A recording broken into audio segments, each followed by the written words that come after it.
জন্মদিন। আসলে এটা একটা প্রতিষ্ঠান যেখানে আমাদের একটা ছোট্ট স্বপ্ন থেকে আমরা শুরু করেছিলাম যে কিভাবে ঘাটাল মহকুমার জুড়ে আমরা একটা ভালো শিক্ষা প্রতিষ্ঠান গড়ে তুলবো। তো ছোট ছোট জায়গাটা আজকে একটা বিরাট প্রতিষ্ঠানে গিয়ে দাঁড়িয়েছে। এর পরবর্তী স্টেপ আমরা আরো কিছু নিতে চলেছি। যাই হোক, আজকের দিনটা শুধুমাত্র একটা তারিখ নয়, আজকে আমাদের একটা স্বপ্ন, যেই স্বপ্নটা বাস্তবায়িত আমরা করতে চেয়েছি।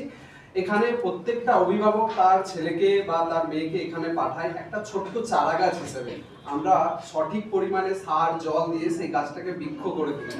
এখানে আমাদের শিক্ষার্থীদের যে ভয়টা থাকে সেই ভয়টাকে দূরীকরণ করি আমরা। আমরা চাই যে প্রত্যেকটা শিক্ষার্থী তার নিজের পায়ে সঠিকভাবে উঠে দাঁড়ায়। গাছে যেমন একটা গাছ, বট গাছ যেমন দাঁড়ায়, সে অনেককে ছায়া দেয়, সেইভাবেই প্রত্যেকটা শিক্ষার্থীকে আমরা সেই জায়গায় পৌঁছাতে চাইছি। তো আজকের দিনে আমরা সমস্ত অভিভাবকবৃন্দদেরকে শুভেচ্ছা জানাবো এবং আমাদের বাংলার আওয়াজকে শুভেচ্ছা জানাবো। আমাদের এই প্রতিষ্ঠান দিনে এসে আমাদের এই সেলিব্রেশন আপনাদের কাছ পর্যন্ত তুলে ধরছে। আমাদের স্যার ম্যামেরা রয়েছেন, বিস্তারিত বলবেন।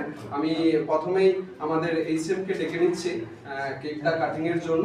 বাকি